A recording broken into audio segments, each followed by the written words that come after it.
حضرت حسین رضی اللہ تعالیٰ عنہ نے ان دنوں میں جو وہاں گزرے ہیں، جتنے بھی کوفی آئے ہوئے تھے نا، اکثر و بیشتر تو کوفے کے لوگ تھے، ان سے کہا کہ میں خود نہیں آیا، تم نے مجھے بلایا تھا، اے فلاں ابن فلاں کیا تم نے مجھے خط نہیں لکھا تھا کہ آؤ؟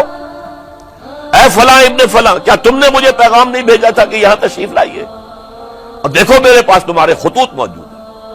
وہ ایک تھیلا جس میں کہ خطوط ہے وہ بھی لا کے میدان میں رکھ دیا۔ 20 جو ہے خاندان بنی ہاشم میں سے شہید ہوئے ہیں۔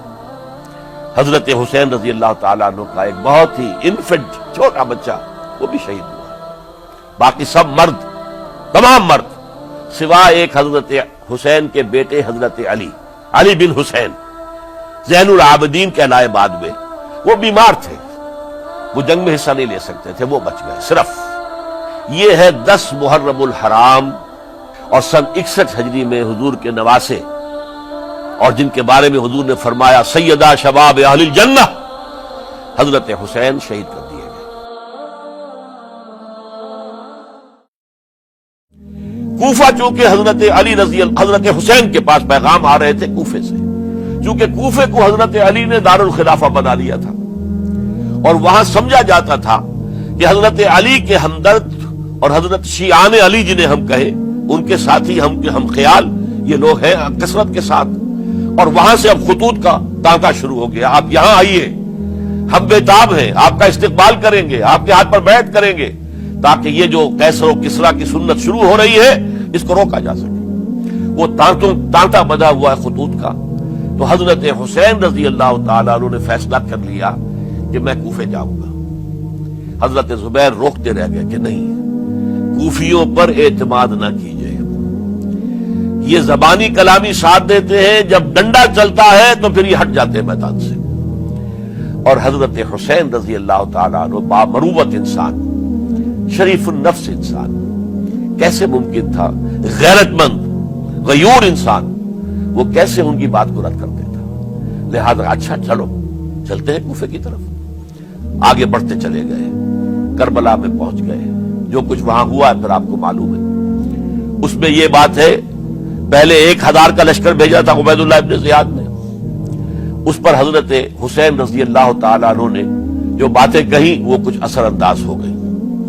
ان کا افسر جو تھا حر بن یزید تمیمی، وہ بعد میں حضرت حسین کا حامی ہو گیا، اور حضرت حسین کے ساتھ ہی اس کو بھی شہادت نصیب ہوئی۔ پھر دوسرے کو بھیجا عمرو بن سعد۔ عمرو بن سعد بھی ایک بڑی عظیم شخصیت کا بیٹا تھا، حضرت سعد ابن ابی وقاص جو فاتح ایران تھے، اور جن کو غزوہ احد کے موقع پر حضور نے فرمایا تھا کہ اے سعد تیر چلاؤ، میرے ماں باپ تم پر قربان ہوں۔ جبکہ احد میں گھیراؤ کر لیا تھا حضور کا، اور کفار قتل کرنے کے لیے ہجوم کر رہے تھے، اور کچھ حضرات تیر چلا چلا کے انہیں پھینک رہے تھے، دور جو ہے ہٹا رہے تھے، ان میں سے حضرت سعد ابن ابی وقاص بھی تھے۔ پھر وہ فاتح ایران تھے، اسی لیے گورنر بن گئے تھے ایران کے۔ سعد جو ہے ان کا بیٹے، یہ عمرو جو ہے، یہ اب ایک بڑے صوبے کا گورنر بھی تھا، اس وقت 4000 آدمی دے کر بھیجا۔ وہ بھی نرمی کرتا رہا، اس نے کوئی تشدد نہیں کیا، اس کے اندر بہرحال اپنے عظیم باپ کے خون کا کچھ اثر تھا۔ لیکن یہ کہ پھر ابن زیاد کو اطلاع مل گئی کہ عمرو ابن سعد جو ہے وہ تو لے تو لال کر رہا ہے، حملہ نہیں کر رہا، قتل نہیں کر رہا، بلکہ یہ کہ وہ تو اس راستہ بھی دینے کے لیے تیار ہے کہ نہ مدینے کی طرف جائیے اور نہ آپ مکے کی طرف جائیے، نہ کوفے کی طرف جائیے، بلکہ آپ چاہے تو دمشق چلے جائیں، یزید سے اپنا معاملہ کر لیں۔ اس پر ابن زیاد نے پھر وہاں سے خط لکھا ہے، میں نے تمہیں اس کام کے لیے بھیجا تھا، میں نے تمہیں حکم دیا تھا حسین سے میری بیعت لو، یعنی میری بیعت کے ذریعے یزید کی بیعت لو، اور اسے پکڑ کر لا کر میرے سامنے پیش کرو۔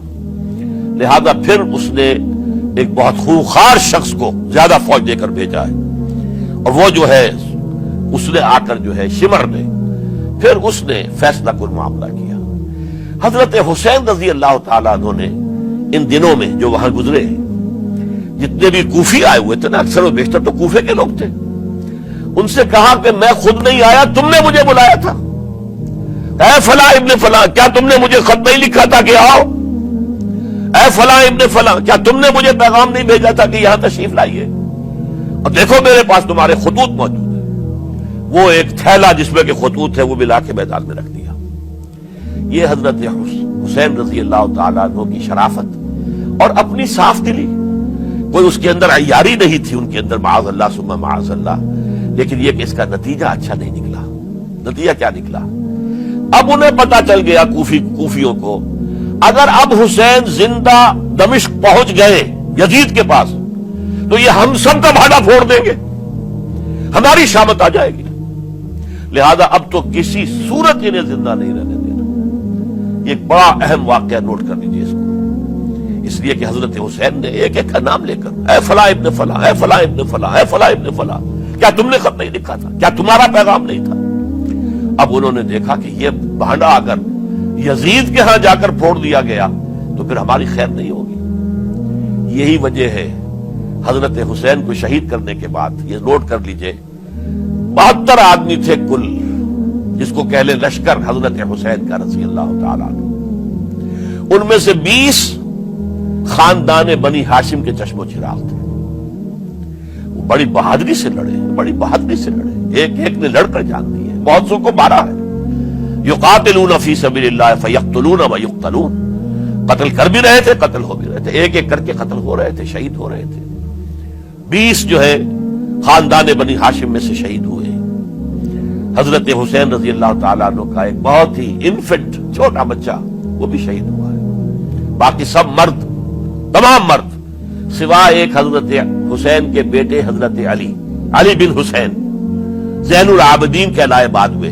وہ بیمار تھے، وہ جنگ میں حصہ نہیں لے سکتے تھے، وہ بچ گئے صرف. اچھا، حضرت حسین شہید ہو گئے. یہ ہے 10 محرم الحرام سن 61 ہجری. کیا مطلب ہے؟ حضور کے انتقال کے ٹھیک 50 برس بعد، سن 11 ہجری میں حضور کا انتقال، اور سن 61 ہجری میں حضور کے نواسے اور جن کے بارے میں حضور نے فرمایا سیدہ شباب اہل الجنہ، حضرت حسین شہید کر دیے گئے. اور اس کے بعد اس لشکر نے خیموں کو آگ لگا دی. یہاں نقطہ سمجھ لیجیے، آگ کیوں لگائی؟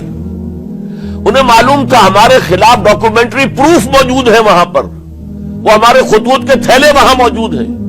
اگر وہ باقی رہ گئے تو ہماری شامت آ جائے گی، ہمیں کون بچائے گا؟ تاکہ وہ ریکارڈ جو ہے ان کا وہ تلف ہو جائے، سارے خطوط جو ہے وہ جل جائیں، تاکہ ان کے خلاف ثبوت باقی نہ رہے.